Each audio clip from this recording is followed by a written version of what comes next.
The Logitech G413 Carbon. I think this is one of the cheapest way to get into Roamer G. I'm Rio Gion and welcome to Rio Gion Keyboards.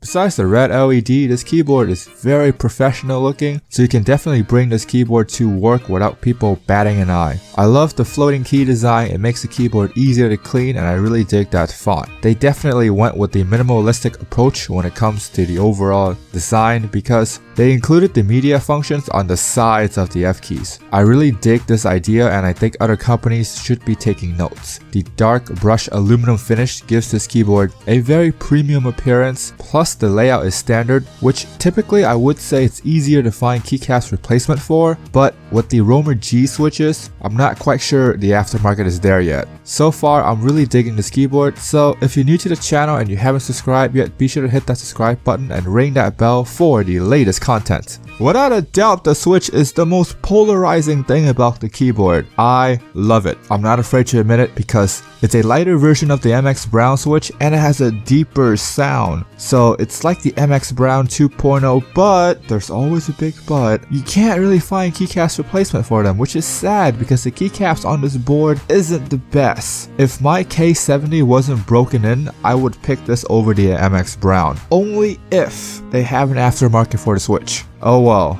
I guess comment down below if you either agree or disagree with me.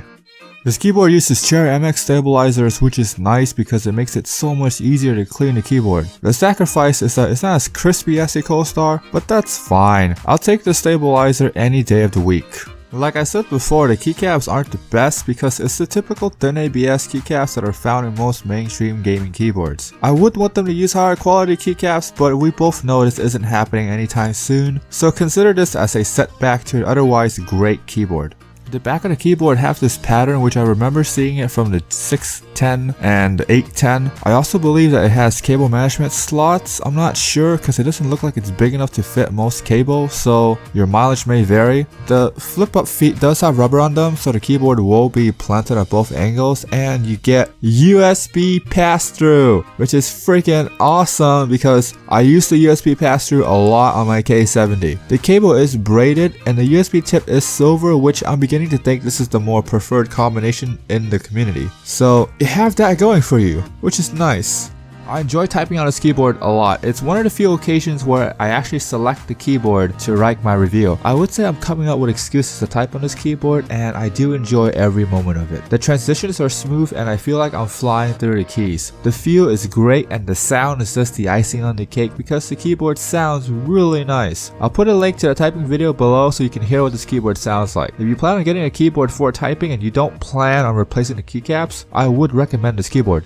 I don't believe there's a software for this keyboard because everything seems very much plug and play. If you're an MMO gamer or you edit lots of videos, this is not the keyboard for you. On the other hand, if you mainly play FPS or RTS without the needs of macro, then I would recommend this keyboard, but I still think you're better off going with either a red switch or if you have the extra cash, swing for the speed switches. Prices is always subject to change, but you can expect this keyboard to be in the $90 range, which is definitely not cheap, but I don't think it's breaking the bank either for a really solidly built keyboard. I would post an Amazon link for the keyboard, but my Amazon store got shut down due to low clicks and visits. So if you like the channel and you're having issues fixing your computer, then I would recommend you trying out this program in the description below. It is an affiliate link and it would really help me out if you buy the program from my link. Also help out with sharing, liking, commenting the video. And if you made it this far and you haven't subscribed yet, hit that subscribe button and ring that bell to become part of the mighty notification squad. As always, have an awesome day.